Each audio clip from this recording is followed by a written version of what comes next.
अस्सलाम वालेकुम students, welcome to my channel student life. आज मैं आपके साथ पाक स्टडी 301 के लेक्चर नंबर 6 को डिस्कस करूंगी। इसकी हेडिंग क्या है? The Khilafat movement. अब इसमें वो क्या है कि ये एक तहरीक चली थी जो कि मजहबी और सियासी तहरीक थी। देखते इसमें वो क्या कह रहे हैं। अब इसमें कि जो खिलाफत मूवमेंट है ये मुसलमानों की तरफ से बरतानवी हिंद के जो मुसलमान हैं उनकी तरफ से शुरू की जाने वाली एक सियासी तहरीक थी।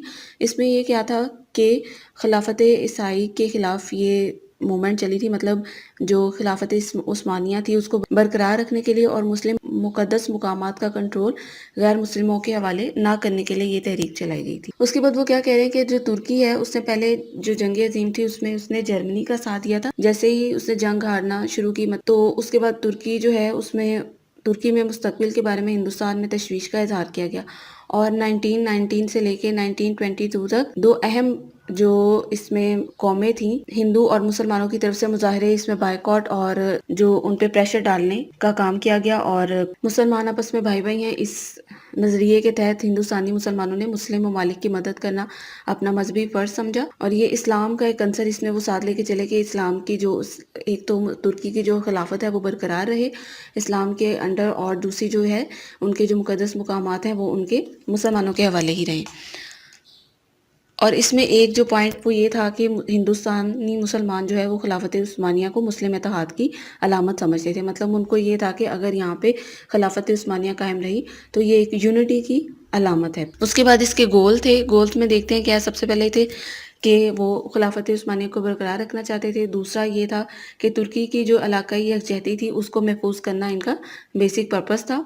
और तीसरा क्या था कि जो मुकद्दस प्लेसेस हैं, होली प्लेसेस हैं मुसलमानों की, वो किसी सूरत भी वो नॉन मुस्लिम्स के हाथ में नहीं जाने देना चाहते थे।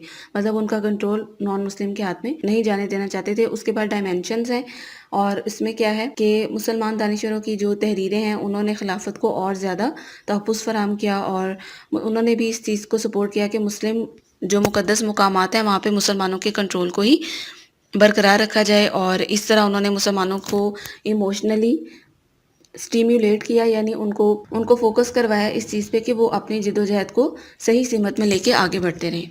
और मुस्लिम सहाफ़त ने भी इसमें एक जो अहम किरदार अदा किया, जैसे मौलाना ज़फ़र अली ख़ान के ज़िम्मेदार, मौलाना मोहम्मद अली जौहर के कॉमरेड और हमदर्द, और मौलाना अबुल कलाम आज़ाद के अल हिलाल वगैरह। इन्होंने ये ऐसे प्रोमिनेंट न्यूज़पेपर्स और मैगज़ीन्स थे जिन्होंने अपनी नाराज़गी ज़ाहिर करने के लिए अपने फ़राइज़ अंजाम दिए और इन्होंने यूनिटी दिखाई और तुर्की पे जो शराइत लगाई हुई थी उनको उनकी तौहीन की और उनको ख़त्म करने की तरफ जोर दिया। उसके बाद क्या, प्रोटेस्ट इन इंडिया, यानी इंडिया में इसके खिलाफ एहतजाज भी किया गया। अब ये क्या कह रहे हैं कि जुलाई 1919 में मुंबई में ऑल इंडिया खिलाफत कमेटी तश्कील दी गई। 1919 में दिल्ली में पहली खिलाफत कॉन्फ्रेंस का एहतमाम भी किया गया जिसमें गांधी और नेहरू ने कांग्रेस कायदीन की तरफ से शिरकत की, यानी एज अ कांग्रेस मेंबर शिरकत की।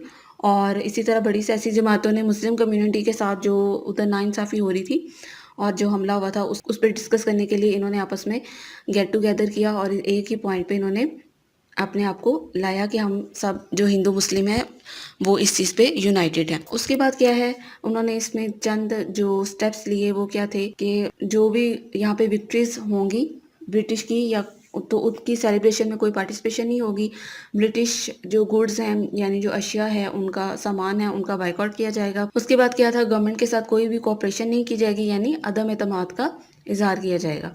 और उसके बाद के दूसरी खिलाफत कॉन्फ्रेंस जो है वो अमृतसर में दिसंबर 1919 में मुनक़िद की गई और मौलाना मोहम्मद अली जौहर और शौकत अली ने जेल से रिहाई के बाद इसमें शमूलियत इख्तियार की। उसके बाद जनवरी 1920 में एम ए अंसारी एक वफद की क़ियादत में वासराय के पास गए और जबकि मौलाना मोहम्मद अली जौहर जो है वो यूरोप गए। मतलब डिफरेंट सेक्टर्स में इन्होंने लोगों के साथ कम्युनिकेट किया और इस तहरीक को आगे बढ़ाया। उसके बाद क्या कि खिलाफत कमेटी ने 1920 में कांग्रेस के साथ ताउन में अदम एतमाद का आगाज करने का फैसला किया, उनकी कोलैबोरेशन के साथ अदम एतमाद का फैसला कर लिया। उसके बाद क्या है, रोलेट एक्ट 1999। इसमें क्या क्या, रोलेट एक्ट एक ब्लैक लॉ था यानी काला कानून था जो कि इंडिया में मुतारिफ करवाया गया था। अब इस कानून के मुताबिक क्या था कि गवर्नमेंट को ये अथॉरिटी हासिल थी कि वो किसी भी हिंदुस्तानी को कोई भी तकलीफ़ पहुंचाने और उनको अरेस्ट करने में बिल्कुल आज़ाद थे। और जो इसमें जो कोई अफेक्ट हो रहा था उसके पास कोई कानूनी ऐसा हक नहीं था कि वो कोई हेल्प के लिए या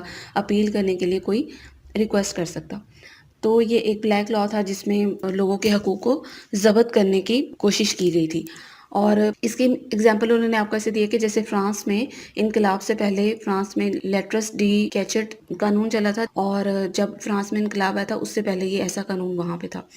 اس کے بعد یہ کیا کہ جو محمد علی جناح ہیں انہوں نے بھی استعفیٰ دے دیا تھا کانگریس کے ساتھ، کیونکہ کانگریس جو ہے وہ مسلمانوں کو سپورٹ نہیں کر رہی تھی. صرف وہ ساتھ تھی لیکن جو بیسک فیکٹرز تھے ان میں وہ ان کو سپورٹ نہیں کر رہی تھی. اس کے بعد نیکسٹ پوائنٹ کیا ہے، جلیانوالہ باغ انسیڈنٹ اپریل 1999. اب اس میں یہ کیا ہے کہ لوگ جلیانوالہ باغ میں امرتسر میں جمع ہوئے احتجاج کے لیے، جلسے کے لیے. تو وہاں پہ جو اس ٹائم کا گورنر جنرل تھا ڈائر، اس نے وہاں پہ فائرنگ شروع کر دی اور لوگوں کو منتشر کرنا شروع کر دیا. اس کے نتیجے میں بہت زیادہ انسانی جو جانیں ان کا ضیاع ہوا. 379 جو لوگ ہیں وہ اس میں ان کی ڈیتھ ہوئی، اور اس کو انڈیا کا ایک گریٹ ٹریجڈی یعنی ایک بہت بڑا سانحہ قرار دیا گیا. اس کے بعد 1940 میں ایک جو سنگھ تھا محمد سنگھ آزاد، اس نے گورنر جنرل مچل اور ڈائر تھا اس کو کل کر کے اس چیز کا بدلہ لیا. اس کے بعد کیا ہے، کانگریس کے ناگپور اجلاس یعنی جو کہ دسمبر 1920 میں منعقد ہوا، اس میں حکومت کے ساتھ عدم تعاون کی منظوری دی گئی، یعنی اس چیز کو پروف کیا گیا. جو جناح ہے انہوں نے کانگریس کی مخالفت کی اور کانگریس کو چھوڑ دیا کیونکہ وہ احتجاج کے خلاف تھے اور آئین کے جو رولز تھے ان کو بھی وہ بریک کر رہے تھے. اس کے بعد کیا تھا، نان کوآپریشن میں کیا کیا رول تھے کہ ریٹرن ٹائٹلز کے جو عنوانات ان کو ملے ہوئے تھے، جو ٹائٹلز ملے ہوئے تھے حکومت کی طرف سے کسی کو، وہ واپس کیے جائیں. اس کے بعد کورٹس یعنی عدالتوں اور ایجوکیشنل انسٹیٹیوشنز کا بائیکاٹ کیا جائے اور جاب سے ریزائن کیا جائے. اور اس کے بعد جو ہے جو پولیس اور ملٹری جابس ہیں ان سے بھی ریزائن کیا جائے اور ٹیکسز پے کرنے سے انکار کیا جائے. اب یہ تھا کہ خلافت کانفرنس کراچی میں جو منعقد کی گئی جولائی 1921 میں، اس میں بھی جو سیشن ہوا اس میں بہت سارے شرکا نے اس میں پارٹیسپیٹ کیا. اور جو ترک سلطان ہے اس ٹائم کا، جو ترک کا جو سلطان تھا، اس کے ساتھ جو یکجہتی کا، وفاداری کا اظہار کیا. اور انہوں نے یہ جو پروٹیسٹ ہے اس کو جاری رکھنے کا فیصلہ بھی کیا اور غیر ملکی افواج کو ترکی سے بے دخل کرنے کے لیے جو اتاتürک تھا اس کی حمایت کی. مطلب ان کا یہ تھا کہ ترکی کو آزاد کیا جائے، اس میں جو نان ڈیموکریٹک فورسز ہیں ان کو باہر نکالا جائے. اس کے بعد کیا ہے، ہجرت موومنٹ 1920 سے 1921. اب اس میں کیا ہے کہ ہندوستانی جو علماء تھے، مذہبی رہنما، انہوں نے ہندوستان کو دارالحرب قرار دیا. دارالحرب کا مطلب یہ تھا وہ جگہ ہے جہاں پہ مسلمانوں کو اپنے مذہبی جو رواج ہیں یا جو اقتدار ہیں ان کو آزادانہ طریقے سے پرفارم کرنے کی اجازت نہیں ہے. اب جو اس ٹائم کے جو حالات تھے ان میں مسلمانوں کو قریب ترین جو محفوظ جگہ تھی وہاں پہ ہجرت کر جانا چاہیے تھا. علماء کرام نے ان کو دارالاسلام یعنی افغانستان جانے کا مشورہ دیا، یعنی وہاں جانے کے فیصلے جاری کیے. اب یہ ایک تاثر تھا کہ افغانستان کا جو کنگ تھا وہ ان کو ویلکم کرے گا، لیکن جو ان کی ہجرت بہت زیادہ بڑے پیمانے پہ ہو گئی تھی تو افغانیوں نے جو اسٹارٹ میں تو ان کو ویلکم کیا، لیکن جب بہت زیادہ وہاں پہ بھی رش ہو گیا تو انہوں نے سرحدیں بند کر دی، جس کی وجہ سے جو مائگریٹڈ لوگ تھے ان کو واپس آنا پڑا. اور اس کے نتیجے میں جو بہت زیادہ ظاہر ہے مال و جان کا نقصان ہوا. ادھر سے ہندوؤں نے بھی ان کو ٹارچر کیا اور بہت سارے لوگوں کی اس میں ڈیتھ ہو گئی. اور کچھ جو ہیں وہ کچھ افغانستان سے سوویت یونین چلے گئے کیونکہ ان کے پاس ہندوستان میں کچھ نہیں تھا، وہ اپنا سب کچھ چھوڑ چھاڑ کے آگے گئے تھے، لیکن واپس جانا ان کے لیے خطرے سے خالی نہیں تھا، تو انہوں نے تیسرا راستہ اختیار کر لیا. اس کے بعد کیا ہے کہ اینڈ آف دا موومنٹ تحریک کا جو اختتام ہے وہ ہوا. اینڈ آف دا موومنٹ، اب اس میں کیا ہے، موپلا ریولٹ میلابر کوسٹ نیئر کالیکٹ. اب اس میں وہ کیا کہہ رہے ہیں کہ موپلاز محمد بن قاسم کی آمد سے پہلے ہی بر صغیر میں آباد جو عرب مسلمان تھے ان کی جنریشن میں سے تھے. اس کے بعد کیا کہ اگست 1921 میں انہوں نے ہندو جاگیرداروں کے خلاف بغاوت کی کیونکہ ان کا جو ہندو تھے ان کا ان کے ساتھ جو سلوک تھا وہ بہت زیادہ برا تھا. بعد میں یہ جو تصاد ہے یہ بہت زیادہ بڑھتا گیا، جس میں موپلاز کا پولیس اور ہندو کے ساتھ جو ہے مقابلہ ہوا اور مسلم تعلقات کو اس چیز نے بہت زیادہ متاثر کیا. اب اس سے کیا ہوا تھا کہ جو ان کے دن بہ دن تشدد سے اور جو واقعات تھے لڑائی جھگڑے فساد کے، اس میں اضافہ ہوتا رہا. اور فیبروری 1922 میں چورا چیوری ایک واقعہ ہوا جس نے جو صورتحال ہے اس کو مزید خراب کر دیا. اور جو کانگریس کے جو والنٹیئر تھے یعنی جو رضاکار تھے انہوں نے پولیس اسٹیشنز کو آگ لگا دی اور اس سے بہت زیادہ جو 21 پولیس اہلکار تھے وہ ہلاک ہو گئے اور مطلب ان کی ڈیتھ ہو گئی. اور گاندھی نے اچانک اس تحریک کو بالکل ختم کر دیا اور حالات کے تقاضے کے مطابق انہوں نے تحریک کو کینسل کر دیا تاکہ حالات کو سنبھالا جا سکے. اس کے بعد کیا ڈیولپمنٹس ان ترکی میں جو ڈیولپمنٹ ہوئی ان کا ذکر اس میں کیا جائے گا. ان 1920 آتا ترک एक कौमी रहनुमा के तौर पे सामने आए। उन्होंने सुल्तान के इख्तियारात महदूद कर दिए और उसके बाद इन्हें ग्रैंड नेशनल असम्बली में जो रियासत का चीफ भी मुकर्रर किया गया मार्च 1924 में। जो ये खिलाफत है इसको टोटली ख़त्म कर दिया गया। इसकी वजह से हिंदुस्तानी मुसलमानों में जो नाराज़गी थी वो बहुत ज़्यादा स्प्रेड हो गई। उन्होंने तुर्की को वफ़द भेजे लेकिन वो अपने मकासद में जो है कामयाब नहीं हो सके, मतलब जो उनको नताइज चाहिए थे उनमें वो नाकाम रहे। अब इसके नताइज क्या हैं, यानी कंक्लूजन्स इसके क्या हैं, और इसमें यह है कि इस जो हकीकत को तस्दीक किया गया कि मज़हब मुतहरिक हुआ जो है, ख़ासकर जो इस्लाम के हवाले से है, उसमें लोगों को मुनज़्ज़म करने की सलाहियत मौजूद है। लेकिन मतलब कि अगर रिलीजियस बेसिस पे कोई भी मूवमेंट चलेगी तो वो मुसलमानों को यूनाइटेड कर सकती है। दूसरा ये था कि जो तहरीक थी वो इलाक़ाई जो फैक्टर है उसको नहीं देखा गया, मतलब सारे जो इंडिया मुस्लिम्स थे उस टाइम के, हिंदू इंडिया, उन्होंने मिल के इस तहरीक को शुरू किया और ये ऐसी तहरीक थी जिसकी बेस पे बाद में कोई ऐसी तहरीक नहीं आ सकी। उसके बाद थर्ड पॉइंट क्या है कि इसमें मुसलमानों को इसका बहुत ज़्यादा नतीजा भुगतना पड़ा, ज़ाहिर है उनको भी इंतशार का सामना करना पड़ा। उसके बाद एक 4 पॉइंट क्या है कि हिंदू मुस्लिम जो यूनिटी है वो जो है थोड़ी देर रही।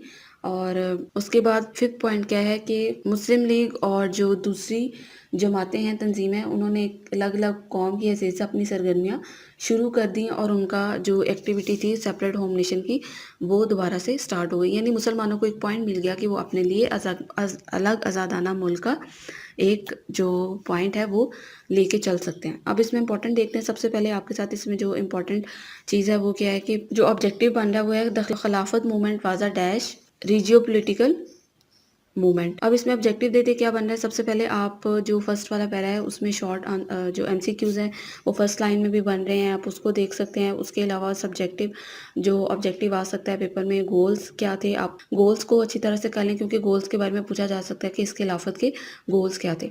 उसके बाद इसमें डायमेंशंस जो है उसमें बहुत ज़्यादा इंपॉर्टेंट आपके साथ पॉइंट शेयर किए गए हैं जो एक ऑब्जेक्टिव बन सकता है कि किसके साथ क्या रसाला, क्या मैगज़ीन, क्या चीज़ रिलेट थी। मतलब जिन जिन लोगों ने इसमें पार्टिसिपेट किया उनके जो रिसाले हैं उनके साथ नाम भी दिए गए, जैसे ज़िम्मेदार है तो वो ज़फ़र अली ख़ान का था। इस तरह बाकी हैं तो आपने ये नाम और उनके साथ जो जो ये मैगज़ीन या न्यूज़पेपर रिलेट थे इनके नाम आपने अच्छे से याद करने हैं। उसके बाद जो प्रोटेस्ट इन इंडिया है उसमें जो स्टेप लिए गए थे वो क्या अनाउंस किए गए थे, ये जो 3 स्टेप है इनका आपने याद रखना है क्योंकि ये आपसे पूछा जा सकता है कि प्रोटेस्ट ऑफ इंडिया में क्या स्टेप्स जो है डिसाइड किए गए। उसके बाद रूलेट एक्ट है, ये कब परफॉर्म हुआ था, इसकी डेट आपने याद रखनी है। और उसके अलावा जलियांवाला बाग थे उसमें कितने लोगों की डेथ हुई थी, ये जो 379 का फिगर है ये इंपॉर्टेंट है। ये कब हुआ था, 1919 में, ये इंपॉर्टेंट है। उसके बाद जो नॉन कोऑपरेशन में जो रूल्स थे, जो चीज़ें डिसाइड की गई थी वो क्या थी, ये सब्जेक्टिव ऑब्जेक्टिव में आ सकता है इसलिए इसमें ये इंपॉर्टेंट है। उसके अलावा हिजरत मूवमेंट जो है वो उसमें क्या हुआ था, ये नोट आपके साथ आ सकता है कि राइट अ नोट ऑन हिजरत मूवमेंट 1920 से 21। तो ये एक अनफेयर इंसिडेंट हुआ था तो इसको भी आपने सब्जेक्टिव के तौर पे रेडी करना है। उसके बाद इसमें जो इम्पोर्टेंट है वो है डेवलपमेंट इन तुर्की जो है ये कब स्टार्ट हुई थी, इसको आपने माइंड में रखना है। उसके बाद जो कंक्लूजन है ये हो सकता है कि राइट अ नोट ऑन तहरीक खिलाफत कंक्लूजन्स, या जो मूवमेंट के कंक्लूजन है उन पे नोट लिखें, सब्जेक्टिव में आ सकता है। तो ये आपके पास जो रिजल्ट्स हैं ये आप अपनी इजी वर्डिंग में याद रख सकते हैं। लेक्चर के दौरान ही आपको पता चल गया होगा कि मुसलमानों को सफ़र करना पड़ा और उनकी जो मूवमेंट थी वो कैसे किन प्रॉब्लम्स का शिकार रही, तो ये आप अपनी वर्डिंग में लिख सकते हैं। तो ये आज का आपका लेक्चर था, उम्मीद आपको समझ आ गया होगा। फिर भी कोई कन्फ्यूजन हो तो आप पूछ सकते हैं। आप प्लीज़ चैनल को सब्सक्राइब करें, वीडियो को लाइक ज़रूर किया करें और शेयर भी किया करें ताकि ज़्यादा से ज़्यादा स्टूडेंट को फ़ायदा हो सके। और मुझे दीजिए इजाज़त, अल्लाह हाफ़िज़।